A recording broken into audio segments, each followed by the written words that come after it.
नमस्कार, बुलेटिन में स्वागत है आपका और मैं हूं आपके साथ जागृति खंतवाल। बुलेटिन की शुरुआत करेंगे बड़ी खबर के साथ। गोरखपुर से बड़ी खबर, बड़ी जानकारी। एसबीआई की मुख्य शाखा के 100 साल पूरे शताब्दी वर्ष समारोह में शामिल हुए सीएम योगी आदित्यनाथ।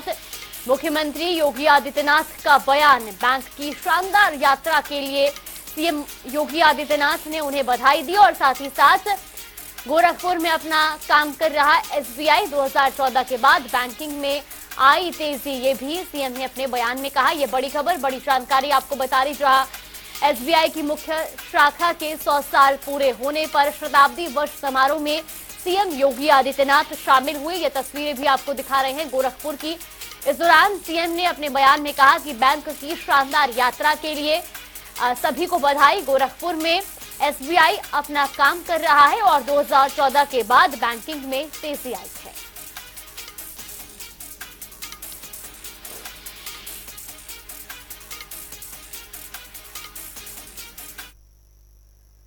मुख्यमंत्री योगी आदित्यनाथ गोरखपुर के 2 दिवसीय दौरे पर हैं। आपको बता दें कि सीएम ने शारदीय नवरात्र के पहले दिन 233.20 करोड़ रुपए की विकास योजनाओं का शिलान्यास और लोकार्पण किया। इसमें नगर निगम के 189 विकास कार्यों का शिलान्यास और 114 कार्यों का लोकार्पण शामिल है। साथ ही मुख्यमंत्री की मौजूदगी में नेशनल थर्मल पावर कॉरपोरेशन और नगर निगम के बीच कूड़े से चारकोल बनाने के प्लांट की स्थापना के लिए एमओयू पर हस्ताक्षर हुआ। इस दौरान सीएम योगी ने कहा कि डबल इंजन की सरकार में बस यूपी ही नहीं, पूरे देश का विकास हो रहा है। शारदीय नवरात्रि के पहले दिन नगर निगम गोरखपुर का एक बहुत बड़ा कार्य जो नगरीय विकास की दृष्टि से अत्यंत मायने रखता है और स्मार्ट सिटी के लिए जिसकी एक महती भूमिका होती है, सॉलिड वेस्ट मैनेजमेंट के लिए एनटीपीसी के साथ एमओयू। मैं पूरे गोरखपुर वासियों को शारदीय नवरात्रि की बधाई देता हूं और महानगर वासियों को और सभी नगर निकायों से जुड़े हुए जितने भी हमारे नगर निकाय हैं, वहां का भी सॉलिड वेस्ट यानी जितना भी कूड़ा होगा, इन सभी को एनटीपीसी के द्वारा जो प्लांट लगाया जाएगा उसमें निस्तारित करने और वहां पे चारकोल बनाने, उससे सीएनजी बनाने, उससे बिजली बनाने का कार्य स्वयं इनके द्वारा होगा। इस पूरे कार्यक्रम के लिए मैं नगर निगम गोरखपुर और गोरखपुर के सभी महापौर, पार्षद और महानगर वासियों को, विभिन्न नगर पंचायत के नागरिकों को हृदय से बधाई देता हूं, अपनी शुभकामनाएं देता हूं। भाइयों बहनों, नगरीय विकास ये आज की आवश्यकता है। अगर भारत को दुनिया के अंदर एक इकोनॉमिक पावर बनना है, एक आर्थिक महाशक्ति के रूप में अपने आप को स्थापित करना है, उसमें से नगरीय विकास एक महत्वपूर्ण पक्ष है। रोजगार सृजन की संभावनाएं भी बढ़ती हैं और विकास के माध्यम से प्रत्येक नागरिक तक शासन की योजनाओं का लाभ भी आसानी से पहुंचाया जा सकता है। ये रोजगार और स्वावलंबन के आधार भी बन सकती है। और रुख करेंगे बड़ी खबर क्यों, लखनऊ से बड़ी खबर। मिशन 2024 की तैयारियों में जुटी समाजवादी पार्टी सपा सुप्रीमो अखिलेश यादव ने बैठक की। वहीं आपको बता दें कि सपा कार्यालय में इस अहम बैठक का आयोजन किया गया, जहां एमपी के पदाधिकारी के साथ ये बैठक आयोजित की गई। तो वहीं इस महत्वपूर्ण बैठक में शिवपाल यादव भी शामिल रहे। तो लखनऊ से बड़ी खबर आपको बता रही, जहां समाजवादी पार्टी की मिशन 2024 को लेकर महत्वपूर्ण बैठक आयोजित की गई, जहां अखिलेश यादव ने बैठक की अध्यक्षता की। तो वहीं आपको बता दें कि इस बैठक में शिवपाल यादव भी मौजूद रहे। सपा कार्यालय में एमपी के पदाधिकारियों के साथ ये महत्वपूर्ण बैठक की गई है। ये बड़ी खबर, बड़ी जानकारी।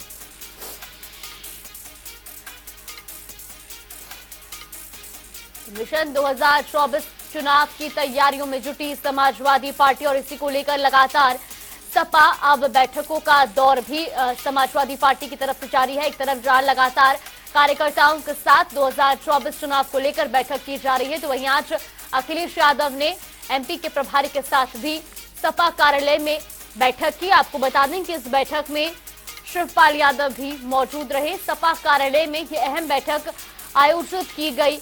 एमपी के पदाधिकारियों के साथ इस बैठक में 2024 चुनाव को लेकर महत्वपूर्ण चर्चा की गई और साथ ही साथ जो आगामी चुनाव है उनको लेकर के भी अब सपा कमर कसती हुई नजर आ रही है।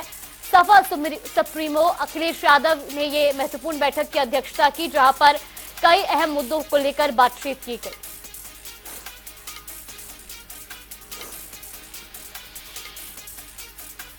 लखनऊ से ये बड़ी खबर, बड़ी जानकारी। मिशन 2024 की तैयारियों में जुटी समाजवादी पार्टी। सपा सुप्रीमो अखिलेश यादव ने बैठक की अध्यक्षता की। वहीं आपको बता दें कि सपा कार्यालय में ये महत्वपूर्ण बैठक आयोजित की गई, जहां एमपी के पदाधिकारियों के साथ बैठक की गई और खासतौर पर इस बैठक में शिवपाल यादव भी मौजूद रहे। तो वहीं से खबर पर ज्यादा जानकारी के साथ हमारे सहयोगी तौकीर किदवई हमारे साथ जुड़ गए। तौकीर, सबसे पहले आपसे जानना चाहेंगे, जिस तरीके से समाजवादी पार्टी अब लगातार 2024 चुनाव को लेकर कमर कसती हुई नजर आ रही है, आज भी एक महत्वपूर्ण बैठक हुई, क्या कुछ फिलहाल अपडेट मिल रही है? देखिए, आज की बैठक इसलिए भी महत्वपूर्ण थी क्योंकि ये बैठक मध्य प्रदेश के पदाधिकारियों के साथ ही पिछली बार जो चुनाव हुआ था मध्य प्रदेश में विधानसभा का, तो 2 सीटें ऐसी थी जहां पर दूसरे नंबर पर समाजवादी पार्टी रही थी और एक विधानसभा पर उन्होंने जीत भी दर्ज की थी। यही वजह है कि लगातार समाजवादी पार्टी के राष्ट्रीय अध्यक्ष अखिलेश यादव मध्य प्रदेश में भी अपनी भागीदारी मांग रहे थे।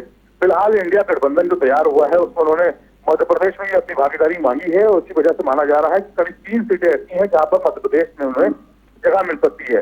यही वजह है कि वो मध्य प्रदेश के उन पदाधिकारियों के साथ बैठक कर रहे हैं जो उन जगहों पर प्रत्याशियों के तौर पर मैदान में होंगे और उसके अलावा जो वहाँ के प्रदेश अध्यक्ष हैं और जो जिला अध्यक्ष हैं उनको भी बुलाया गया था इस बैठक में। तो आज की बैठक मध्य प्रदेश को लेकर थी जहाँ पर जो समाजवादी पार्टी है मैदान में नजर आएगी। इसके अलावा एक बैठक पूर्वांचल के लिए भी थी जहाँ पर पूर्वांचल के जो पदाधिकारी थे उनको बुलाया गया था और उनके साथ उन्होंने मंथन किया है कि किस जगह पर कौन सा प्रत्याशी मजबूत दावेदारी कर सकता है।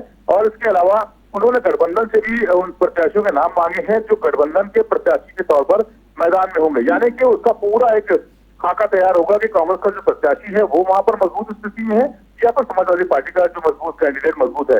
इसी को लेकर पूरा मंथन आज अखिलेश यादव ने किया है और लोकसभा की जो सीटें हैं, जो 80 सीटें उत्तर प्रदेश की हैं, उस पर भी मंथन हुआ है। और जो माना ही जा रहा है कि जब गठबंधन की तरफ से जब प्रत्याशियों की लिस्ट दी जाएगी, जो कन्वीनियर कमेटी बनाई गई है, जब वो प्रत्याशियों की लिस्ट सौंपेगी अखिलेश यादव को, उस पर अखिलेश यादव भी अपना तर्क रखेंगे कि कौन से प्रत्याशी कहां पर मजबूत है। फिलहाल आज मध्य प्रदेश की लेकर जो बैठक हुई थी वो ज्यादा महत्वपूर्ण थी क्योंकि वहां पर चुनाव का ऐलान हो चुका है और अखिलेश यादव जल्दी कैंपेनिंग करते हुए नजर आएंगे मध्य प्रदेश में। बिल्कुल तौकीर, बहुत बहुत धन्यवाद आपको हमारे साथ जुड़ने के लिए और तमाम जानकारी हम तक पहुंचाने के लिए। वक्त चला एक छोटी सी ब्रेक का, ब्रेक के बाद जल्द हाजिर होंगे।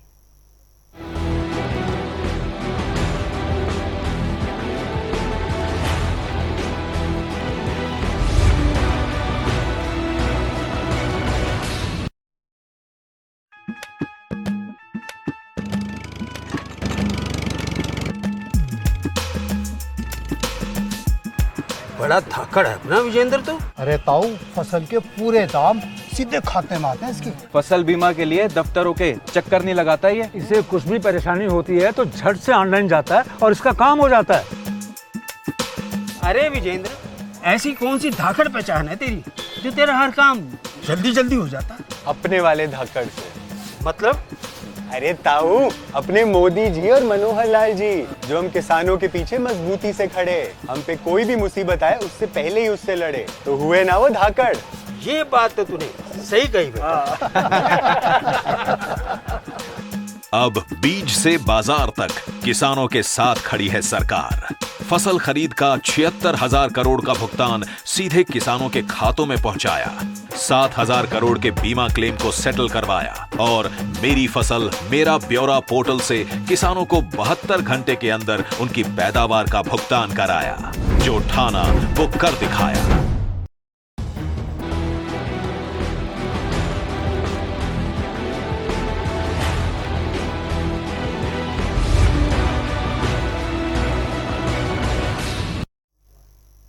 ब्रेक के बाद स्वागत है आपका। रुक करेंगे खबरों की ओर। 2024 के लोकसभा चुनाव को देखते कैबिनेट मंत्री संजय निषाद ने आज अपने आवास से संवैधानिक आरक्षण अभियान की शुरुआत की और बड़ी संख्या में निषाद समाज के साथ पदयात्रा की शुरुआत की है।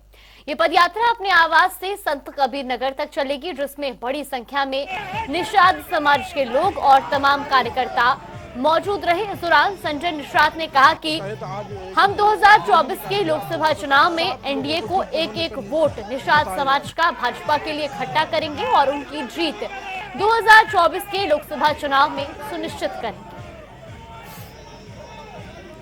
पिछड़े नहीं हैं, हम अनुसूचित जाति में हैं। हम लोकसभा, विधानसभा, विधान परिषद विधानसभा में हम चुनाव, हमारे गरीब का बेटा लड़ा, वो उसकी नौकरी और जमीन सुरक्षित रहे। ये हमारी सुरक्षा छीनने वाले हैं। ये खानदानी आरक्षण था हमारा। हमारे लोगों ने देश को आज़ाद कराया।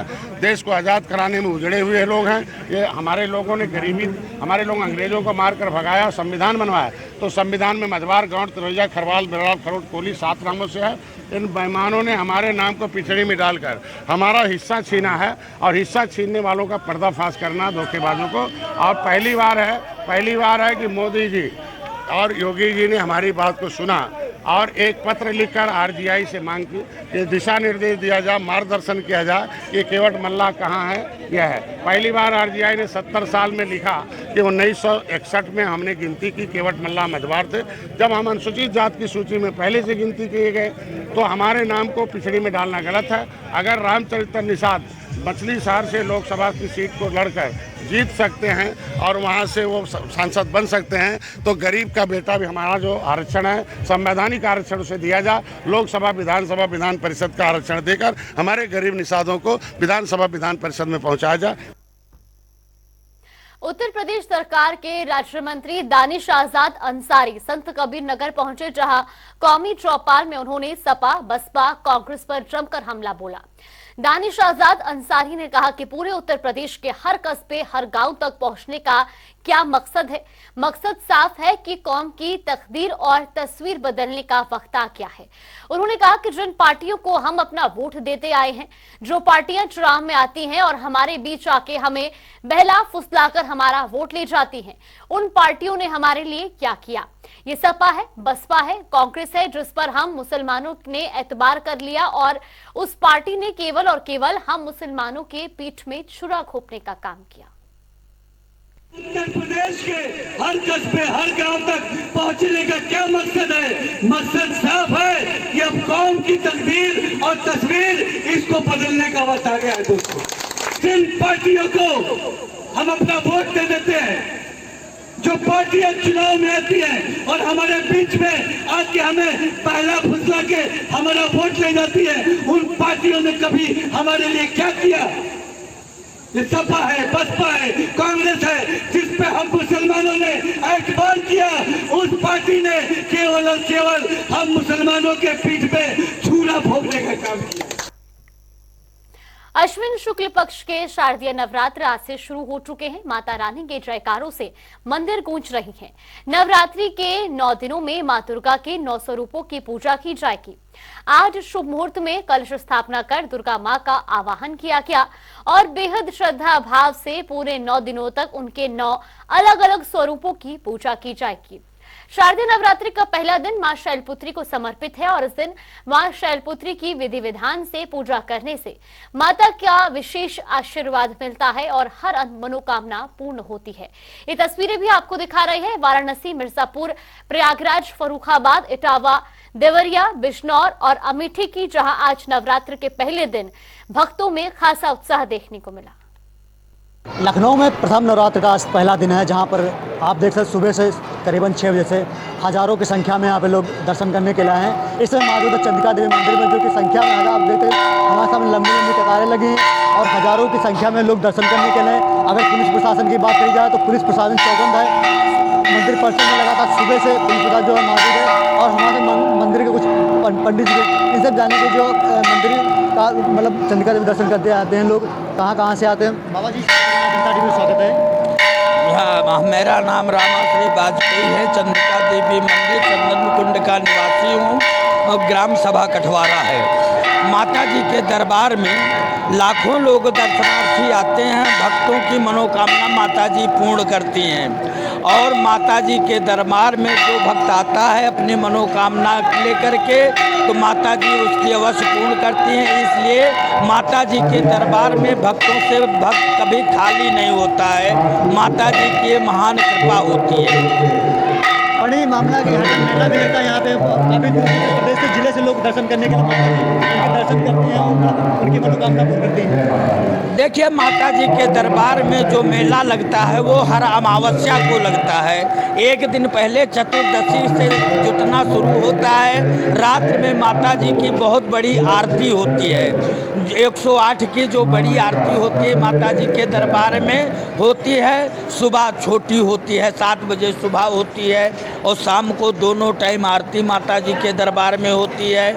और हर अमावस्या को मेला लगता है और दोनों नवरात्रों में लाखों की भीड़ माता जी के दरबार में आती है। दर्शनार्थियों की तांता लगा रहता है। अभी भी वर्तमान में जिस समय यहाँ पर हैं इस समय भी लाखों की भक्तों की संख्या में लाखों की जो है लाइन लगी हुई है माता जी के दरबार में। आप देख सकते हैं हमारे संग पंडित जी मंदिर के पुजारी थे और हमारे संग काफी ग्रामीण हम इनसे भी जानना चाहेंगे कि मतलब कितनी दूर से लोग आ रहे हैं दर्शन करने के लिए। हम कैमरा पर्सन से रिकॉर्डिंग करेंगे, मतलब लगातार मंदिर पर्सन में हमारे समय मौजूद हैं।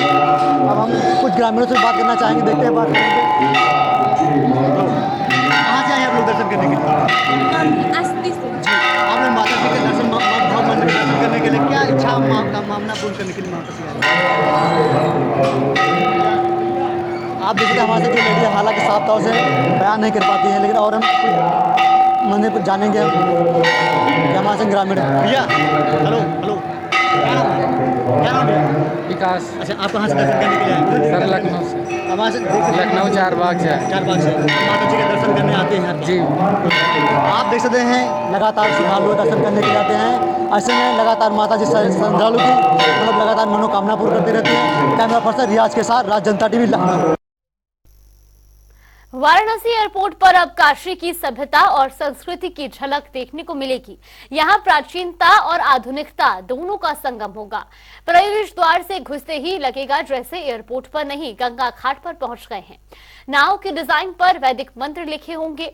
तकनीक ऐसी होगी कि दिन में बिजली की आवश्यकता ही नहीं पड़ेगी। वाराणसी एयरपोर्ट की डिजाइन 3P पर आधारित है। इसका मतलब है पीपुल, पर्पस और प्लेस। स्टील की छत और ग्रेनाइट की फर्श बनाई जाएगी। आपको बता दें कि शनिवार देर रात एयरपोर्ट प्राधिकरण ने नई डिजाइन जारी कर दी है।